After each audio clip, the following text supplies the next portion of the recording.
So I have successfully coached immigrants on how to negotiate salary in the United States during the pandemic, which I realize, times are a little different now with AI and the current economic tension, but also the economy wasn't great during COVID either. I'll share some of my tips here, but granted, I am not an immigrant to the United States. I'm simply a researcher who researches the unwritten rules of work for the working class, neurodivergence, and intersections of race and gender. I don't even specialize in immigration in that context. I have just had several clients who are immigrants, and a lot of this probably stems from that I got my master's and Ph.D. in a Hispanic serving institution in Miami. So one of the unwritten rules of work is individualism. And this is a barrier for a lot of people from working class communities, as well as communities of color and women within race and gender groups, because you have limited resources and you share them. And even for some of the more affluent in other countries, South America, Asia, Africa, the culture is just more communal in general than compared to a lot of middle class US culture. So you have an interesting navigation here in the US because there's a conflict between corporate America expecting you to say I in an interview and a salary negotiation and why you deserve it and what you have accomplished. Well, if you have a communal background because of working class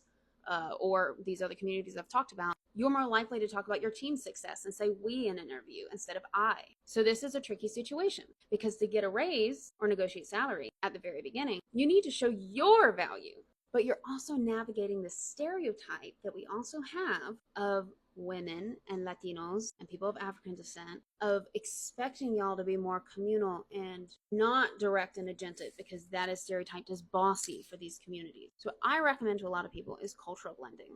I have examples on the screen behind me, but it looks like it's really hard to see. These are saying things like, I am so proud of the team I led and we had these results. Or I am so excited to make contributions to your community and your organization's goals. In order to do this, I need to be able to take care of myself and my family. I will need ABC. Research has shown that women in particular have better negotiation success when you advocate for an other, even if you're the only one in the room, because it's seen as not ladylike to try to advocate for yourself. So for example, I have said in an interview, I am so excited to contribute to your goals. I know I can do that because of my history doing ABC, but to fully contribute to your organization, I need to feel like my family is secure. Could you meet me at, and then insert dollar amount? What are your ways that you could see blending independence and interdependence? Let me know in the comments. And above all, know that American corporations are expecting you to negotiate. They will offer you lower money than they have because they are expecting you to ask for at least 5% more, 5 to 25%. I know the market's tight right now, so you may not have much wiggle room near that 25%. As always, if you have another job offer or you're currently employed, using what you have is a great way to try to navigate this, such as, at my current position, I am making ABC dollars.